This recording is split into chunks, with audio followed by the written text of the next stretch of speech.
Women in Leicester are being trained to protect their children from being radicalised by violent extremists. They've had a heartbreaking account from one Muslim mother whose teenage son was killed in Syria. Rashid Ben Yahia was groomed into travelling to fight for the so-called Islamic State, as our social affairs correspondent Jeremy Ball reports. Rashid was a happy, sporty teenager with a bright future ahead of him.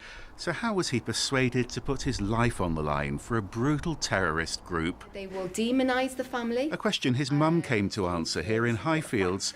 Nicola says extremists used a computer gaming system to groom Rashid online, sending videos and messages pushing conspiracy theories. He just never came back that night. Rashid didn't tell his family he was planning to join IS. Nicola put his changing behaviour down to teenage mood swings. He started to change his clothing. He also got a second phone. He started to go quieter. But he also, sometimes when the news was on and something was going on about, for example, Syria, he suddenly would become energised. And that was strange because this boy was never interested in politics. 7 years on, Nicola's training others to act on the signs she'd noticed. That's why she was invited to this anti-extremism workshop at the Sharma Women's Centre. A previous session persuaded one worried mother to ask for help from what's known as the Prevent programme. It's quite worrying if you look at the kind of cost of living crisis, and if you see from the past, it's a breeding ground for those who want to radicalise, where people are very vulnerable and don't know who to turn to. Potentially it will save lives because, if you've saved one individual from becoming radicalised, you probably saved, a community and a potential catastrophe. This pharmacist was jailed for radicalising schoolboys in Leicester. Samir Gumrah showed 2 children Islamic State beheading videos.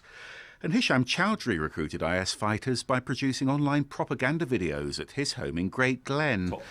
So women here are being trained to spot the signs of children being manipulated by violent extremists, and to ask for help to persuade them to change before they're in too deep. Prevent doesn't criminalise people. We will deal with all forms of extremism. If someone consents, they will then be assigned what's called an intervention provider. That's an expert in a particular ideology, someone that's kind of walked the walk. They may have even walked away from extremism themselves.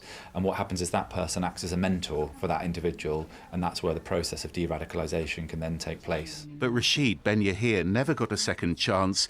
He eventually called his mum from Syria to say he was being bombed. 3 weeks later, another fighter called her to say Rashid was dead. I felt that this extremist group had ripped my son away from me, and they'd ripped my life away from me. And the advice I would give myself looking back, don't dismiss your gut feeling, because I just thought, oh, it'll go away. But it doesn't.